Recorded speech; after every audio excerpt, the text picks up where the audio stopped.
Yes, our next resource person, let's call him our resource person because we are going to tackle something that is related to painting. Yeah. So whoever wants to begin painting, to start their career as a painter, this is your chance. Please keep tuned in and lend us your ears. Yeah. And your fingers. Ayan, so syempre kailangan mo i-type yung Cyber Pinoy, di ba? Para makapakinig ka. So lend us your fingers and ears. Ayan, para sa ating susunod na resource person, he is formerly of Manila in the Philippines. He used to live in Manila in the Philippines. He is a self-trained artist now working and living in United Kingdom, London since April 2000. So, let us meet our resource person for tonight. Walang iba kundi si Mr. Francis Tanseco.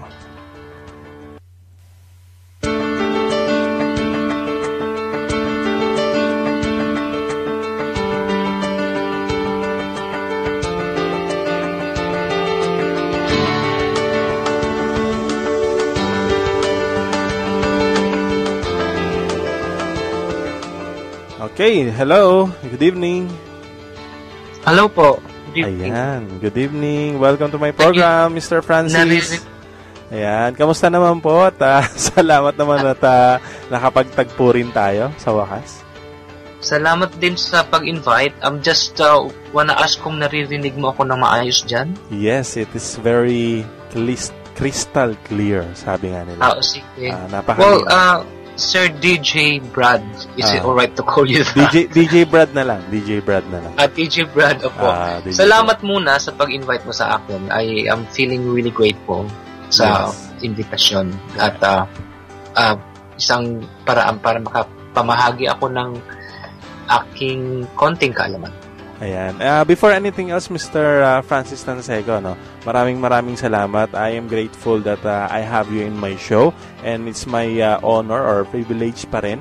Nasa akin lahat yan. It's my pleasure na makapag-guest kayo sa akin dito sa programa. And would you please introduce yourself first sa ating mga listeners kung sino po si Mr. Francis Tanseco? Where did you begin and what are you doing? Is that your profession, yung painter, or do you have any other profession? And where are you now? Kasi I think wala ka sa London ngayon, no, Mr. Francis? Opo. Thank you. Sa mga listeners, magandang umaga or magandang gabi o magandang tanghaling gabi or what sa inyo lahat. Magandang gabi ngayon sa London at sa ibang bansa ay iba-ibang time talaga. Opo, at the moment nasa San Francisco ako, may inaasikaso lang, but I will be very based in Manila soon. In reality, base pa rin ako actually sa London, but because of my project, medyo pagala-gala or paloiter-loiter somewhere else na muna. Ang simula ko is that actually, ang the best description na palagi kong sinasabi is, I am a nurse by profession and I am an artist by vocation. It's a passion na matagal ko nang gusto. Medyo, I'm one of those na nakarating sa nursing profession dahil sa collective consciousness ng mga Filipino as a Philippine society na the only way out of the country is to take up nursing para gumanda ang economic status mo. And unfortunately or fortunately, I take it as a both good and positive. Naipit ako dyan sa mentalidad na yan, along with my mom who influenced me somehow. And when I was in college, I was medyo undecided kung kuan ba kukunin ko. So with my passion in healing and in arts, ang biggest influence na nangyari is to take up nursing kasi hindi kakayanin ng mom ko being a single mother maparal ako ng medicine. So, naging nurse ako. Ayun. Oo. So, actually, no, marami na ako napanood ng mga interviews mo. Na-interview ka na ng ibang mga big networks dito sa London. Na-interview ka na sa, I think, meron ka ding mga YouTube, copies nun eh. Pwede nyo siguro i-type na Francis Tanseco, makikita na nila yung mga interviews mo. At nakasama na rin kita sa Philippine Embassy London nung nag-exhibit ka noon dito sa London. At we are so privileged talaga na makita ang inyong mga gawa. And actually, talking about your mga gawa mo, and saan ba nagsimula yung sinabi mo nga, vocation mo, yung pagiging painter, pero by profession, you are a nurse. So, paano mo nagawang ipasok yung pagiging painter at the same time nurse ka? It's a long process. It's a long process of healing, basically. Medyo it has something to do with my personal growth and my personal journey, and of course yung ano nangyayari sa paligid ko. As I've said, hindi ako decided ko anong gusto kong mangyari when I was in college because I didn't know kung anong titake up ko, and natrap ako dun sa mentalidad na the only way out and the only way to have a good economy is to take up nursing nga. So collective consciousness talaga yan. Napunta ako sa pagpipinta. Ang naging trigger niyan,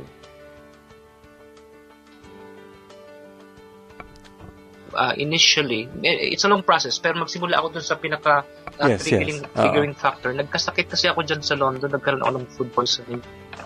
Sometime in 2001 yata or 2. After that, I'm finding a way to make sense of my life as an OFW. Kasi after work ng nursing ko, parang iniisip ko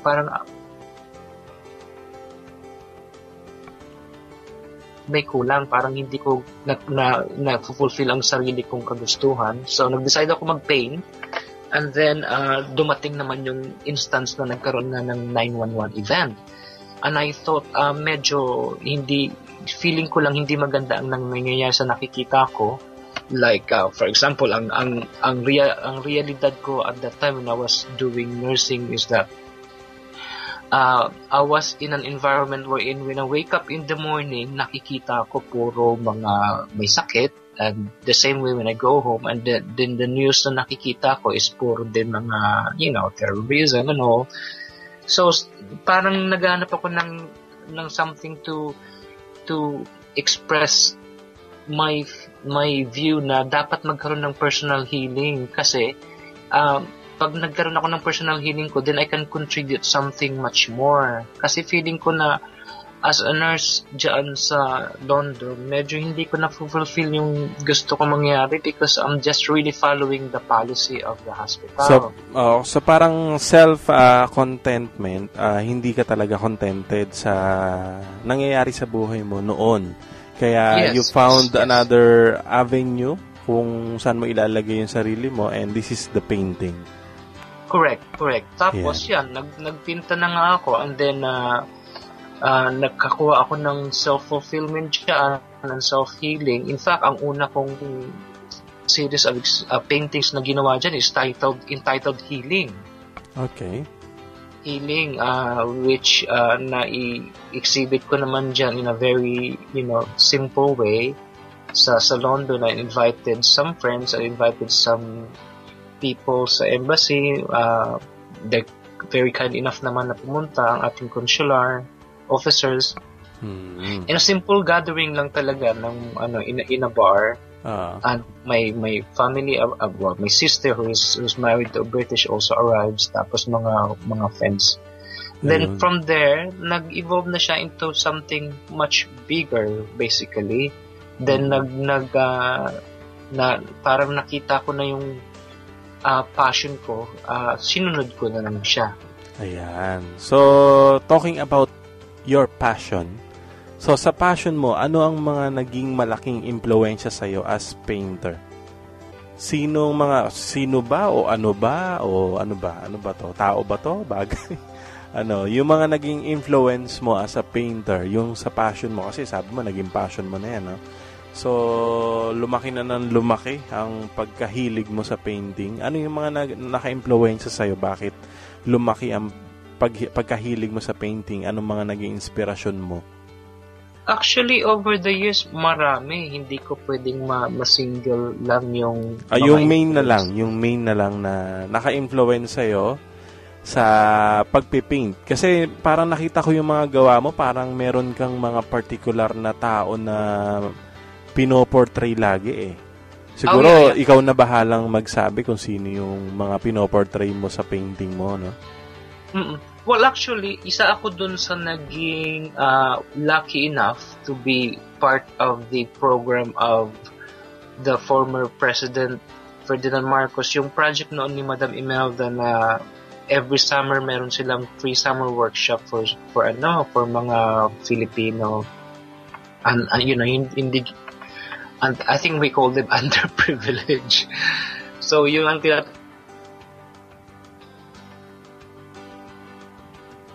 tawag nilang kasaysayan ng lahi summer workshop. Naging involved ako diyan, naging isang malaking influence sa akin para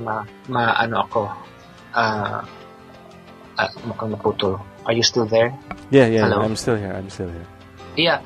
So, naging isang influence yun na malaki kasi maliit as a child, kung ano mga naging influences mo noon, nakukuha mo yata yan as you grow older. Although at that time, hindi ko alam na magsisegue ako into painting kasi ang sinalihan ko noon is dancing actually, folk dancing. Yeah. In fact, after that, it's a summer workshop yung ginagawa na sanayang Pilipino. After that, nasundan niya ng pagiging member ko sa Southwestern University sa Cebu dahil nag-aral ako dun ng 1 year before I decided to come back to Manila. The reason for that naman is obviously economy. Hindi kaya ng mother ko, kaya napadala ako sa Cebu to study doon. Nalungkot ako, kaya bumalik ako ng Manila. When I was in Manila, nagtuloy pa rin yung pagiging folk dancer ko through bayanihan. Okay. So, basically, performing arts ang mga ginagawa ko noon. In fact, when I was in college, I was doing the same thing, performing arts, kagaya ng become active sa pagko-choreograph ng interpretative dance and also organizing, events.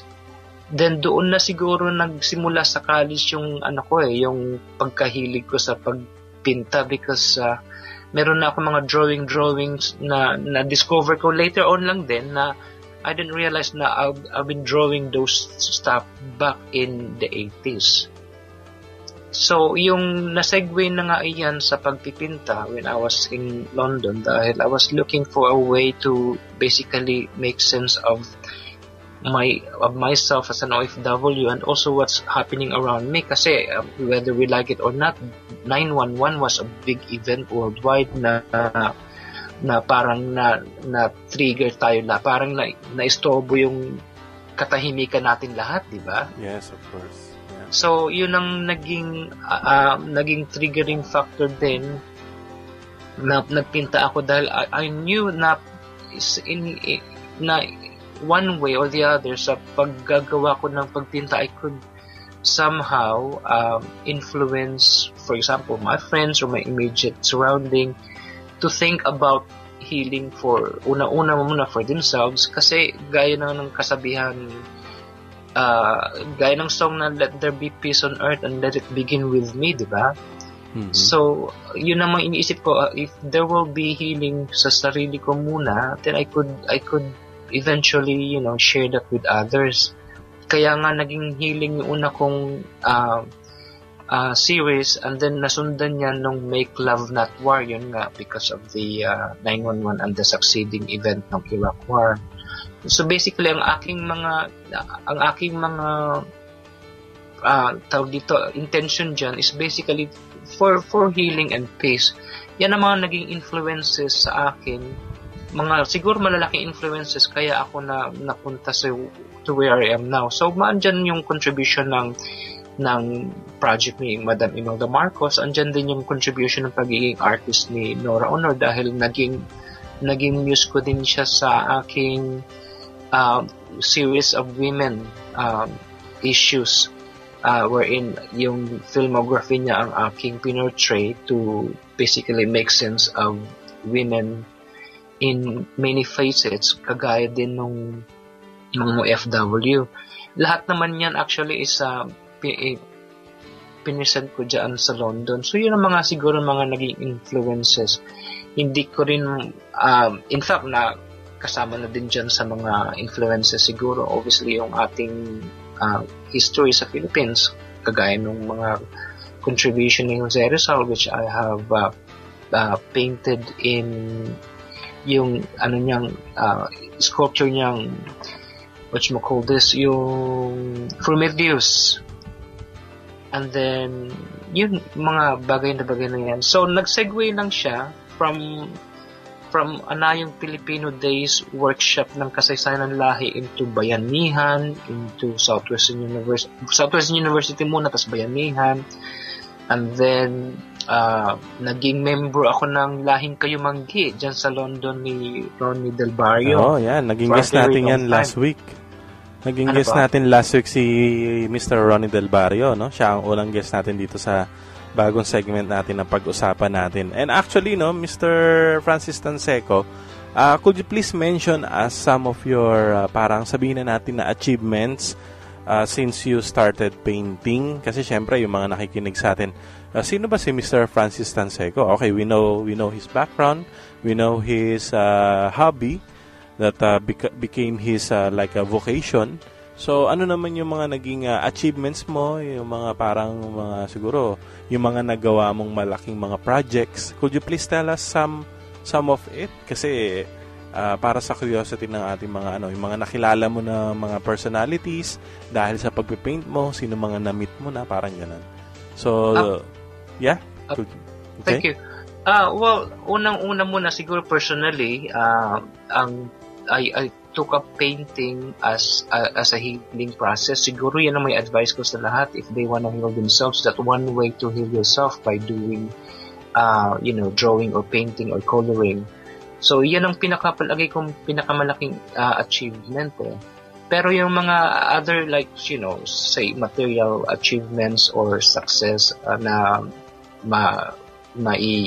sabihin natin sa society ang pamantasan ay yung syempre yung pinta ko dyan sa London at nakabenta ako ng unang painting ko sa London nagkakalaga lang ng 100 pounds. Yun yung unang-una.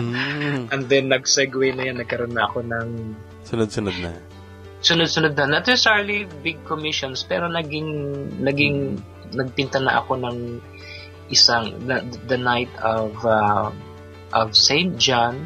Really?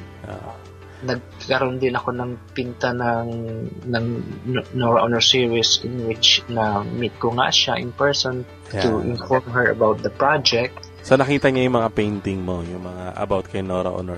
Gaano kadami yung Nora Honor mo? Madami talaga yun, no? 11 na peraso yun. 11 paintings. Basically, that's to give ang tawag dito, pagpupugay. Pahalaga sa mga pagpupugay, yun. Nakalimutan ko yung mga Tagalog words. Parang tribute. Pagpupugay sa naging contribution niya. Sa naging contribution niya bilang artist. At the same time, pagpupugay din sa mga kababaihan. Kasi yun ang ginamit kong, when I was doing that series, I was thinking ang purpose ko was for women's issues. Kasi naging triggering factor dyan yung mga Filipino na tawag dito, kinuhang nurses ng isang hospital na nagkaroon ng medyo problema. I'm not just gonna mention any names. Tapos naging union representative nila ako. So yun ang naging triggering factor dyan. And then I was thinking of paano kaya mapoportray sila na sa mga concerns nila in a way na medyo magkakaroon ng highlight. Kaya naisip ko nga yung Nora Honor kasi meron na siya mga film na ginawa which tackles on the same issues na I would like to tackle, kagaya ng floor contemplation, Yes. at yung Merica ng mga nurses, at kung ano-ano pa. Pero, so, sabi ko, fan ka talaga ni Nor-Honor? Isa pa yun. Isa siguro, fan niya, I'm a fan of Nor-Honor's artistry kasi makikita naman talaga natin na magaling siya. And I think yung mga ginawa niya mga project are really mga socially relevant na nakakagising din ng mga pag-iisip ng tao eh. Ayan. Kasi to think of it, nagsimula siya bilang isang singer na nanalo sa isang contest, yung parang kumbaga ngayon mga X Factor or American Idol, ganyan. Pero hindi siya nag-stay lang doon eh. Nag-segue siya into something na gumagawa ng socially relevant films na hindi from being a big commercial artist naging, something true artist na kumbaga. Ayan. So you are giving us background kung paano ka nagsimula sa paggawa ng art. So siguro let's start what do you call this, like parang consultation. Iko-consult kita and then I'm gonna read some passages from Dan in Art and Business. Business dito sa website nilang emptyseal.com, and they've written an article giving us things every beginners or beginning artist should know about making art. So I'm gonna ask for your expert advice because you've been doing this for a very long time already, and you have done so many exhibitions sa iba't ibang lugar. And later on, we will promote your yung mga projects na I think you have future upcoming projects dyan sa Pilipinas, if I'm not mistaken. So, but let's start now about talking about these different things every beginning artist should know about making art. So, number 1, drawing is key. Ayan, sabi ni Dan, no? Throughout history, the greatest artists have always been excellent draftsmen. Learn to draw better and you'll improve your artistic ability to see the world. Yon. So, what are the techniques for you to draw better? May exercises ka ba? Actually, isa yan sa mga punto na mga institutionalized thinking. And importante yan actually kung galing ka sa isang life journey wherein nagsimula ka sa school and then pinasok mo yung pagiging draftsman sa school and then yun talaga yung focus mo. Pero dun sa mga gustong magsimula na hindi nakapag-aral ng pagiging artist or draftsman or architecture or what have you, na drawing ang pinaka-importante, pwede naman nilang sundin lang yung passion nila. Kasi ang premise ko is that as long as you can draw a line, you can be an artist. Ang pinaka-importante lang is dapat you believe in yourself na kaya mo. Dahil kung kahit gaano kakagaling, psychology pa rin yung bumabagsak eh. Kahit gaano kakagaling, kung hindi mo naman pinapaniwalaan yung sarili mong gawa, hindi rin yung papaniwalaan ng iba. So in principle, ibig sabihin, ang paintings mo more on parang freestyle, ganun ba? Freestyle, oo. Pero hindi ko rin itinatanggal yung importansya ng practice ng pagdodrawing. That's very, very important, lalo na dun sa mga artists na nakikita natin dyan sa Paris or sa London streets na gumagawa sila ng mga sketches ng mga tao. Yes. Ng yung mga either cartoonized or talagang portrait mo. Kasi kung praktisado ka niyan, madali mo magagawa yon. Yeah, so technically speaking, mas madaling gumawa kapag praktisado ka din sa pagdodrawing. Oo, mas ano nga ba yung kasabihan na practice makes perfect, di ba? Yes. Okay. So practice makes perfect. Pero isa lang yan sa mga paraan, isa lang yan sa mga daan para maging isa kang artist kung gusto mong yan ang journey sa buhay na gawin mo. Pero there are other ways, obviously. Alright, okay. So actually, sabi nga nila, hindi mo naman kailangan mag-school para makapag-drawing ka, no?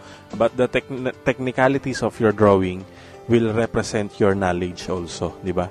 So, ganun. That's so true. Okay, so number 2. Thank you. Number 2 is great art takes hard work. Art is hard, and thinking that it should come easily is a big mistake. So, ikaw ba, gaano ka katagal mag-drawing? Meron bang time frame or depende sa dinodrawing mo kung complicated or simple? Tapos, example, yung yung art doon sa Sistine Chapel. Sino nga ba nag-drawing nun? Si Michelangelo ba yun? Michelangelo yata. Si Michelangelo ba? Tapos, di ba, can you imagine the enormity of it? Tapos, kung gaano siya kalaki, di ba? How did he accomplish such a parang Herculean task, sabihin na natin. So, tingin mo, ikaw ba, gaano ka ba katagal mag-drawing? Do you have a patience? Do you have that a patience, strong patience na kailangan ng isang pintor? Alam mo, actually, mahirap din sagutin yung tanong na yan ng isang sagutan lang kasi unang-una yung sinabi doon sa website na art is hard. Totoo yan sa premise na depende sa gagawin mo at depende doon sa subject na ipoportray mo. Mm-hmm. Totoo yan, mahirap talaga gumawa ng painting, especially kung hindi mo alam ang gusto mong iportray. So, yung example naman dun sa Sistine Chapel, talagang mahirap yun. Unang-una, nasa ceiling nun. Ceiling yun. Sasakit talaga leeg mo nun and everything. Kailangan mo ng scaffold nun. Mga ganon, di ba? Actually, kung ganun ngang kalaki, no? Mahirap talaga. Everything. So, mahirap talaga yun. Mahirap talaga. Pero in my case naman, pag meron akong maliliit na mga, depende nga, for example, yung ginawa kong healing, some of it, natapos ko ng few hours, some of it natapos ko ng few days. Depende dun sa what I'm feeling at the moment then and what inspiration's giving me. So lahat yun talaga nagdedepende rin sa feeling mo inside. Tsaka depende nga rin yun sa focus mo at sa kung tawag dito, kung nakafocus ka talaga dun sa gusto mong i-portray o sa gusto mong gawing subject. Yes. Actually, siguro ang sinasabi dito, no? Sinasabi niya kasi art is hard. But because he has a goal to make a great art. Ngayon, siguro yung sinasabi niyang great art, tulad nga ng example natin, yung Sistine Chapel, you can really call it as a great art. Diba? Dahil you did it on a ceiling, not on a canvas, not on a paper. Diba? Hindi sa ganon. So, it's really a great. Siguro depende dun sa gagawin mo nga talaga. And if it's going to be like as simple as you're going to copy something, then it can still be a great art like yung Mona Lisa, di ba? May kopyahan naman siya dahil andun nga yung babae sa harapan niya para lang ma-drawing niya yun. But it became a very great art. Pero hindi kasing great ng drawing doon sa Sistine Chapel. Kasi kung pag-uusapan mo yung... It's a matter naman kasi... it's a matter of perspective din naman kasi ayun. Yung like yung sa Sistine art, it's a great art in terms of the Western perspective.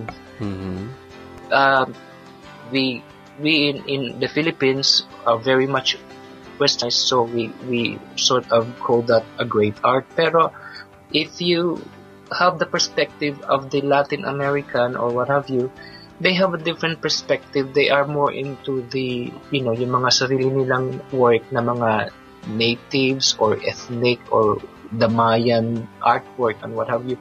Those are great arts as well. Iba-ibang perspective nga lang. Kasi wala namang isang art na pinaka-great than the other, na pinaka-greatest talaga. Wala naman yun. Kasi it's all a matter of perspective. Guess the only great art we can say is, the art of knowing God. Kaya lang medyo may pagka-religious tone na yun. Pero ang mga arts naman, as long as you are able to convey something, portray something, and send out a message, whatever it is, importanteng art na yun. Kagaya ng ginagawa ngayon ni Banksy dyan sa London, yung mga arts niya si street. Stripping. Those are really great arts as well kasi nakaka-convey siya ng mga messages niya. And the Sistine Chapel painting was done to convey a message according to one book para mabigyan ng parang message yung isang pope na nagpa-commission nun ni Michelangelo, which is very deep ang meaning, kaya medyo mahabang usapan yun, wag natin pag-usapan. But what I'm trying to say is maraming mga great art tayo makikita, kagaya ng kay Juan Luna na yung Spolarium wherein he portrayed yung cruelty ng Roman Empire through yung ginagawa nila sa kanilang game ng mga gladiators, diba? Then we also have great art of our Filipino artists, kagaya nila Manansala na nakagawa ng mga portraiture or ng mga landscape ng ating panahon nung where andun pa yung mga nakasuot ng Filipino costume na actually nagtatanim or nagsasaka o yung mga kalabaw and all that. Those are also great art. Kaya lang iba kasi ang perspective natin masyado tayong westernized. Ang sana medyo mabago yun at maging mag-promote din tayo ng sarili natin. Local. Kasi we have very napakaraming magagaling na artists ngayon. I was recently in Manila, nakikita ko yung mga street arts na ngayon doon. Ang gaganda actually. That's nice. Okay, so yan. Depende sa perspective pala ng tumitingin din. Yung greatness ng art. Okay, so thank you. And number 3, Kuya, Mr. Francis Tanseco. Use a reference image, sabi dito. Art is hard enough anyway. So use references as often as possible and learn to come up with your own reference images. Oo, tama yan. Actually, ano lang yan ang pinaka-the best kong explanation dyan is ganito. Diba, gulong ng buhay, alam natin yung kasabihan na yan. Minsan sa taas, minsan sa ilalim. Oo. Or in more metaphysical terms, that's cyclical time. Or in other terms, I'm just thinking of terms para makakonect ako sa mga tao na nakikinig. No? Like for example, history repeats itself. Or everything na nangyari before, nangyari ulit. Basically, ang premise niyan is, if you can come up with something na magagawan mong reference para makaportray ka ng art mo, you use that para maging original yung gawa mo. But basically, everything naman na gagawa natin ay parang kasi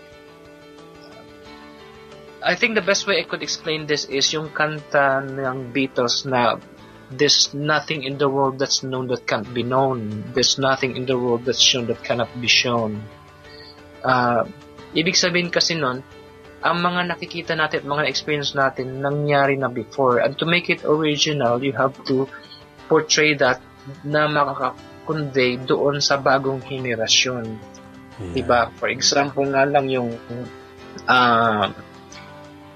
ginagawa ni Banksy sa portrayal niya ng mga arts niya dyan sa London.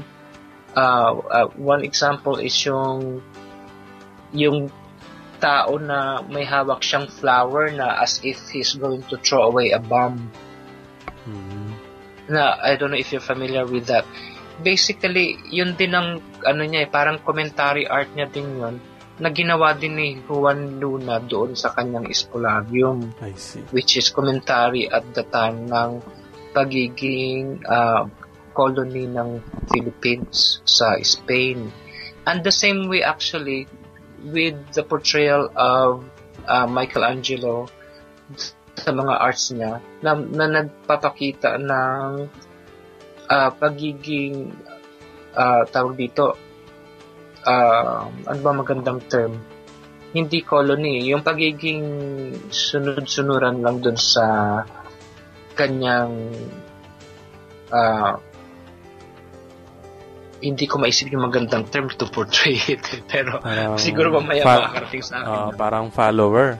O parang fanatic na, parang ganon.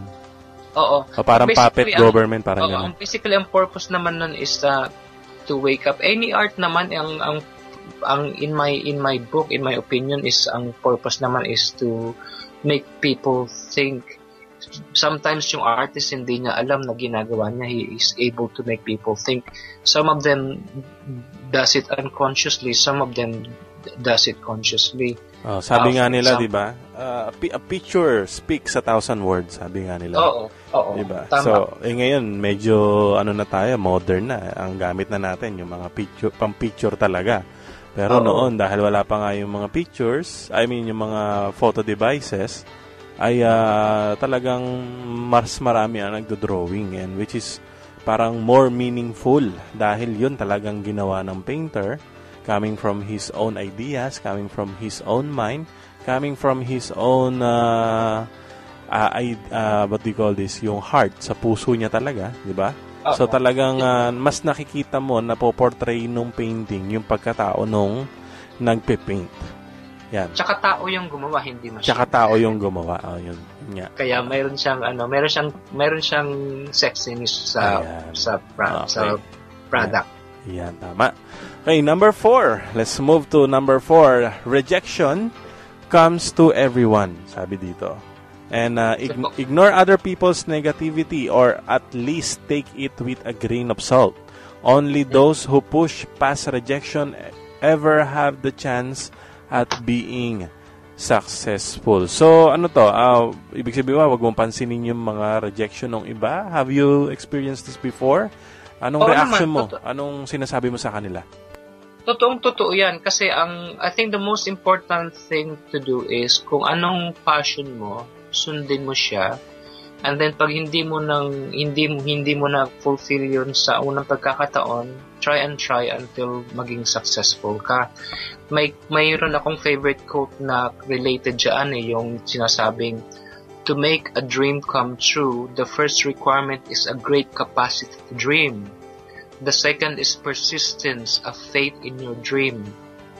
So the same way yan with if I put it in a, let's go to medyo sexually related na explanation. Mm-hmm.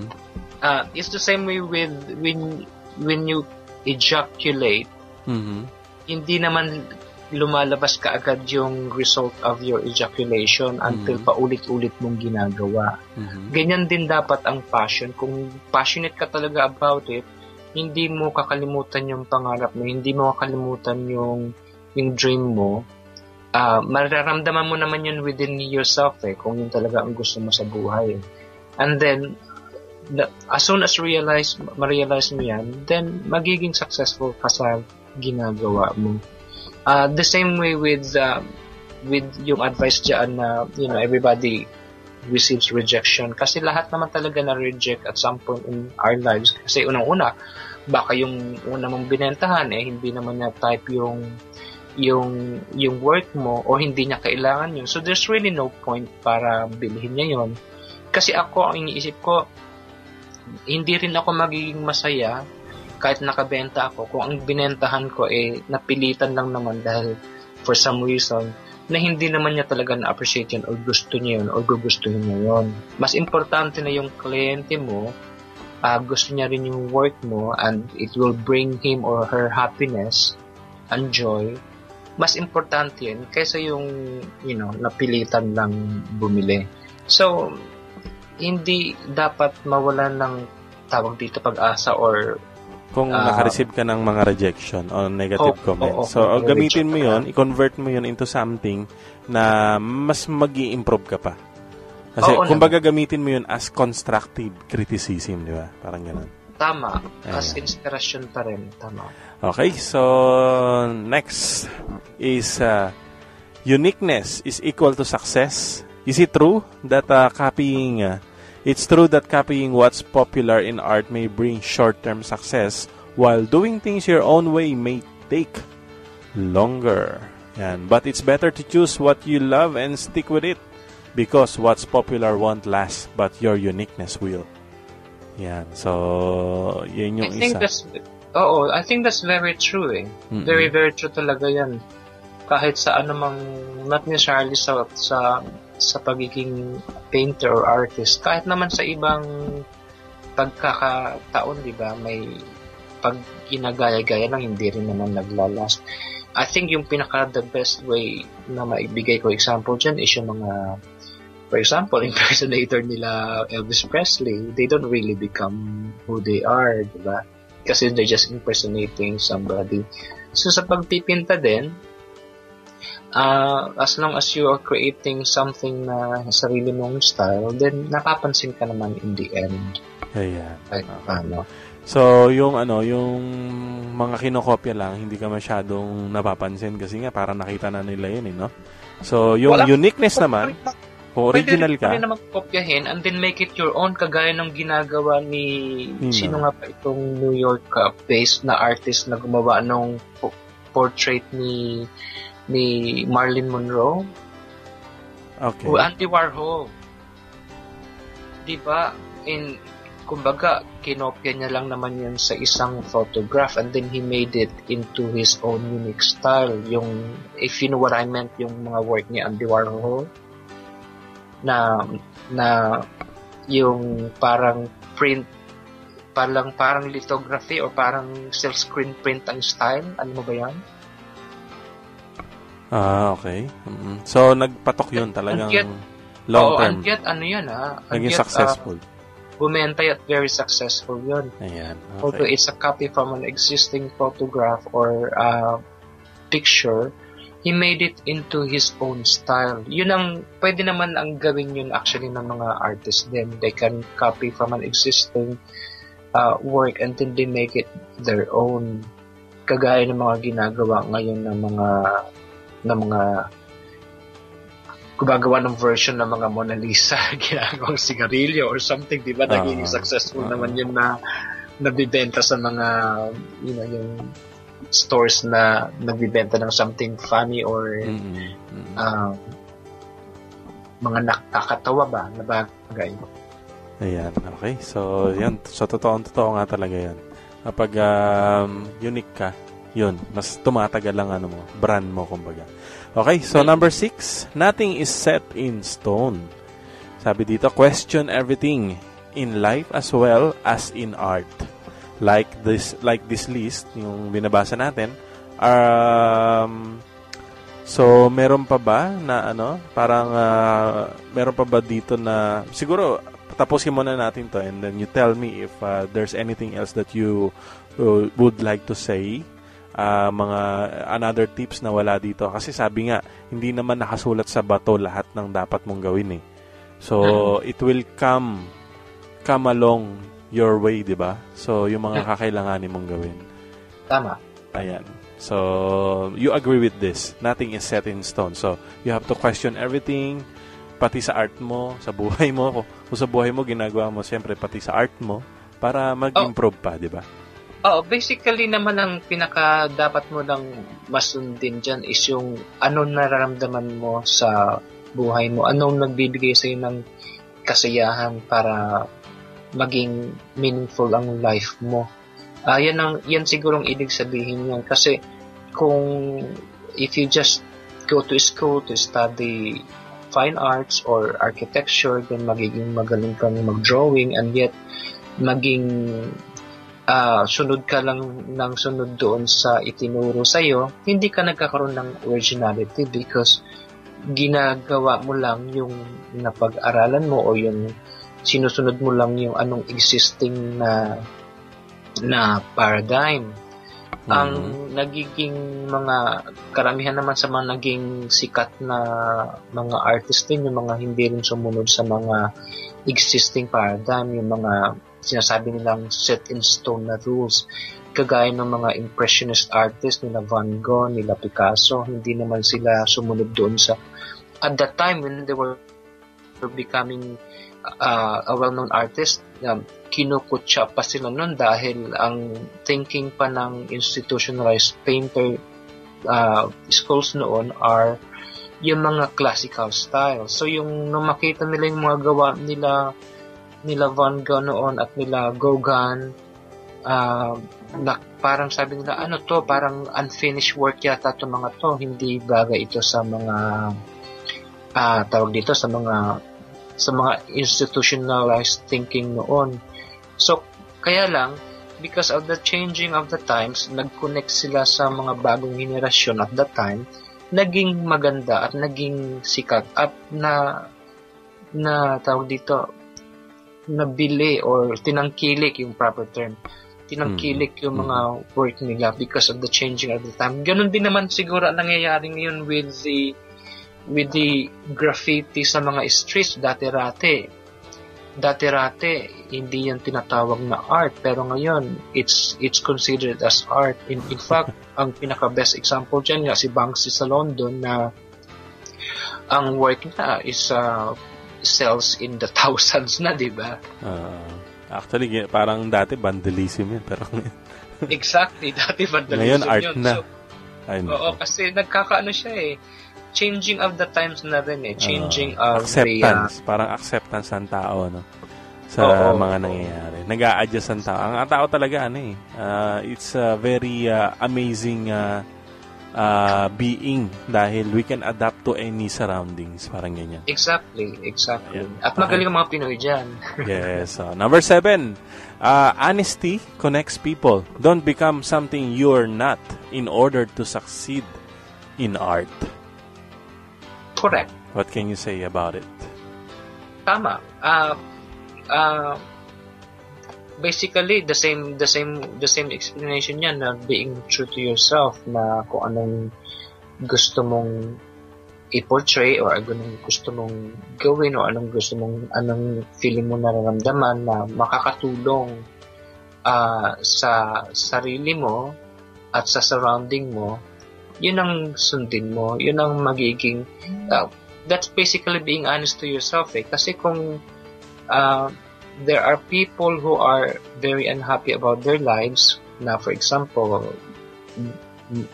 sa lahat naman ng industriya may makikita ka mga unhappy people because may mga regrets sila na sinasabi nila, I could have been a pianist, I could have been a regrets. May mga regrets na sila. May mga regrets because they did not follow kung anong gusto nila. Parang sabi nga dito, no, art is not only a reflection of the artist, but also of the people who enjoy it. So, exactly. Be yourself and others will be drawn to you. So, yung mga dinodrawing mo, no, kunwari, nakita ko last time doon sa Philippine Embassy London, nung magkasama tayo, ay mayroon ka mga drawing na para mga figure ng mga tao na naked. Tapos meron kang Nora Honor and meron kang Imelda Marcos. Sa experience mo ba kapag pinapakita mo yung tatlong aspeto na yon, yung figure ng mga tao na naked, tapos si Nora Honor, tapos si Imelda Marcos, do you draw people to you like yung mga interesado kay Nora Honor, doon sila tumitingin? Yung interesado kay Imelda, doon sila tumitingin. Yung interesado sa mga hubong pictures na mga art mo, doon sila tumitingin. Napapansin mo ba yun? Parang nahati yung audience mo o yung viewers mo? Parang gano'n.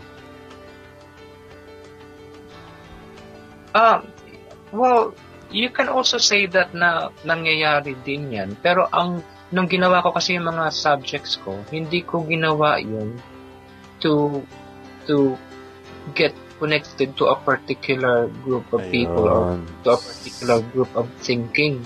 So, ginawa ko actually mainly yung painting ko because I want to portray something na nararamdaman ko.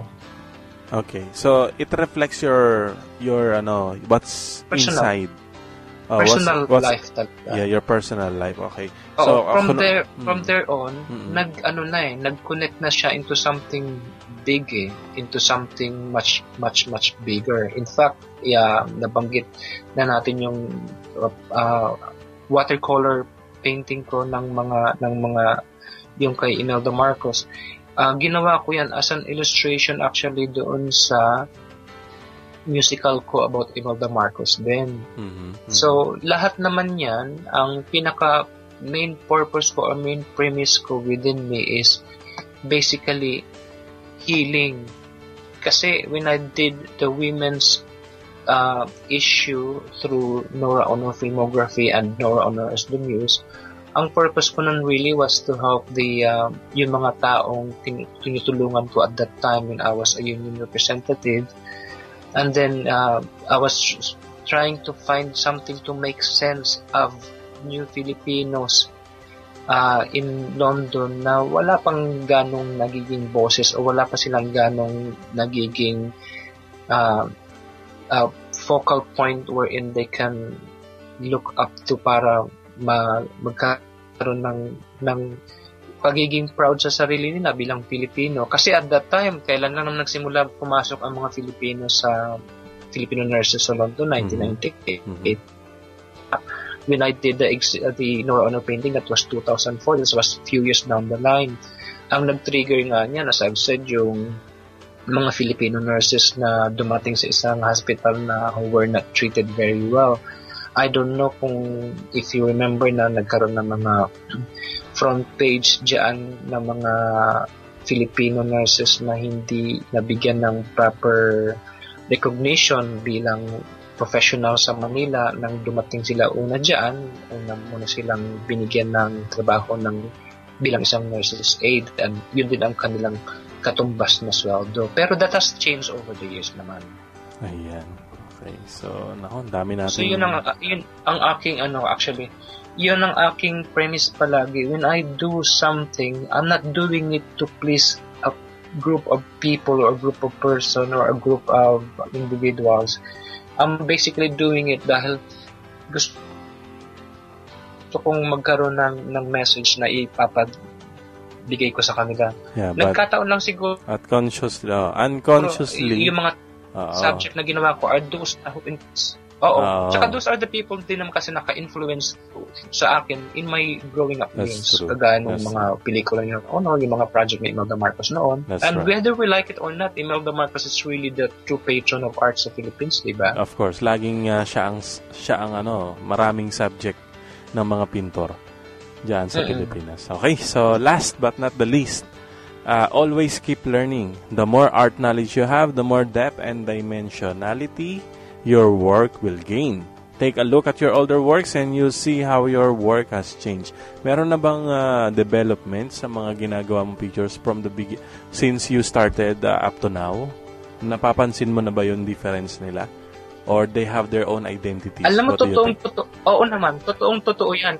Oo, totoong-totoo yan. Kasi even up to now, I never stopped learning. Nung magsimula ako nung healing ko as a series of 24 paintings yata yun, that was just mainly for my own personal healing and those of my surrounding. And then, kasi nga, nag-trigger yan as I've said, dun sa aking pagiging union representative dyan, para magkaroon ng ma-gather ko yung mga Filipino dyan na, na they would feel good about themselves. But then, yung mga gawa ko noon, if you look at it, parang elementarya yung some, not all, but some of it are parang elementary yung combination ng colors, whereas now parang nakikita ko din yung maturity dahil syempre I've never stopped learning. Learning could also mean going to galleries to look at other people's work and then to get inspiration from it, the way yung mga strokes nila or the way they combine colors or the way they portray a subject. So natututo ka, nagkakaroon ka ng reference na mag-improve pa, parang ganun. Exactly. Yan, okay. Opo. Yan. Napakaganda ng mga narinig natin, ng mga kasi alam mo, maganda kasi kapag meron tayong pinag-uusapan dito sa radyo, meron tayong resource person. I'm talking to the listeners, Mr. Francis. Kapag, syempre, pag meron akong gustong itackle dito sa aking programa, I should have at least a resource person doon sa topic na tinatackle namin dito sa program. And I am privilege na nakasama kita, Mr. Francis Tanseco. And anything else na gusto mo pang i-relay sa mga nag-a-aspire na mag-start as an artist? So, do you have anything else to say to them para sa I think kanila? i-emphasize ko lang talaga yung not necessarily sa mga artists lang, in life in general actually. Na kasi dinaanan ko sa sarili ko to medyo siguro dahil din sa mga circumstances na nangyari sa buhay ng family ko o ng parents ko, na hindi ko na lang uungkatin kasi nakamove on na rin naman ako dun. Ang pinaka main point lang talaga is really to follow what's in your heart. Hindi ako nagsasubscribe doon sa thinking na follow what's in your mind kasi ang pinaka-ultimate pa rin power na andun sa puso mo dahil yun ang magbibigay sa'yo ng kaligayahan. Makikita naman natin yan sa mga successful people. Isa lang ang sinasabi nila. Yung mga nakikita nating successful people ngayon, kagaya nila Steve Jobs ng Apple or what have you, na sinasabi nila na they followed their passion, they followed what it is that they feel inside them, and then they become successful. When I was starting with my arts, hindi naman ako nag-focus lang sa pagpipinta. In fact, ngayon punta na ako sa paggawa ng music at paggawa ng musical. Pero kasi yun ang nararamdaman ko within me or inside of me. So yun din ang masasabi ko sa mga, sa mga nakikinig, kung pinilit lang kayo ng parents niyo na maging artist or musician or what have you, don't do it kasi dapat sundin nyo kung anong gusto nyo dahil yun ang magbibigay sa inyo ng kaligayahan. And that means, pag masaya ka sa ginagawa mo, you will never ever feel that you will working ever in life. Yun ang feeling ko lang na pinaka-importanting mai-contribute ko sa kanila. Okay, salamat ng marami, Mr. Francis Tanseca. And would you like to promote your projects bago tayo mag-closing? Opo. Sige, you're free po. Well, meron akong exhibit dito sa San Francisco. Unfortunately, I have to cancel it kasi I will be in Manila. Meron akong malaking project doon. I made a musical na sinulat ko over many years. Well-researched talaga yan. Ang subject ko is Imelda Marcos. It's a musical titled A Mother's Soul. In fact, ang isa sa director ko dyan is si Ronnie Del Barrio ng Lahing Kayo Manggi dyan sa London. So, ipapalabas na po namin yan sa Manila sa October 4 up to October 9. Meron kaming 6 nights na performance niyan. And then, final audition kami nitong July. Okay, so you are going to work with Mr. Ronnie Del Barrio pala. Accident. Ulit, yeah. I was the Lahing Kayo Manggi dancer for many years sa London. That's why. So you know him so well. Wow. he knows you so well as well. Okay, so abangan namin yan Mr. Francis Tanseca. Actually, if the poster is ready, siguro ipopromote din natin yan dito sa radyo natin para yung mga tagapakinig natin sa Pilipinas ay malaman nila. So if you have an official poster, just give it to us and then we will promote it here sa Cyber Pinoy Radio. Po, please, makakatulong po yan kasi kung pwede ko na rin banggitin, meron kaming audition and recall sa July 19 and 20. Yung poster po na ipapasok po sa inyo, andun naman po lahat ng detalye. Bale, that is to get the cast po, the final casting for the musical.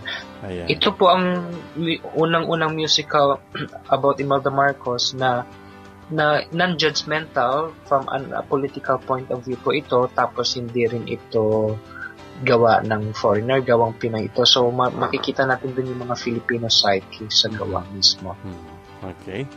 Sige. Abangan natin yan yung musical na yan. First time ba yan? Meron na bang gumawa dati yan? Meron na actually sa atin kaya musical, kaya lang mga parody kagaya ng if people remembers Tessie Tomas with her Imeldefic performance. Okay. Mga parody iyon. We also have I understand gumawa si David Sildran, if I remember it correctly. Kaya lang another parody yata yun eh. Hindi ko napanood pero by reading sa mga critics and synopsis, mukha siyang parody din. Ang title nun is, in fact, the title itself is very parody. It's called Maldita or Maldita. Okay. Maganda na. So, yeah, and then we also have 3 foreigners who made a musical about Imelda Marcos. I've not seen a single one of them, pero nabasa ko yung mga synopsis nila, kagaya nung sa East West sa Los Angeles, meron dyan gumawa ng Imelda. Ang synopsis niya is about Imelda and her shoes. And then I understand there's another group in San Diego who made Imelda and Cory. So, sort of comparing the two. And of course, yung pinaka-famous ngayon na ongoing is yung kay David Byrne, yung Here Lies Love, which based on the sa synopsis na nabasa ko, mukhang base siya sa libro na The Untold Story of Imelda Marcos by Carmen Pedrosa. But I don't know, hindi ko naman kasi napanood yan, so hindi ko masasabing that's exactly how it is. The basic premise of all of this is mukhang na-stuck lahat sila sa 1986. Whereas Imelda's story continued after 1986. Yun ang pinagkaiba ko, dahil hindi ko trinity yan as parody or as a comedy. Trinity ko siya as bilang pagrespeto sa kapwa Filipino who actually give and who has so much contribution to our society, to be honest. Recently, nag-graduate yung pamangkin ko sa PICC, which is obviously a project of the Marcoses. The Batasan, which houses our Congress, and the GSIS, which houses our Senate, are also project of the Marcoses. And we have so many hospitals na napapakinabangan pa rin natin up to now. So, hindi ko siya ginawang pangungutya, hindi ko rin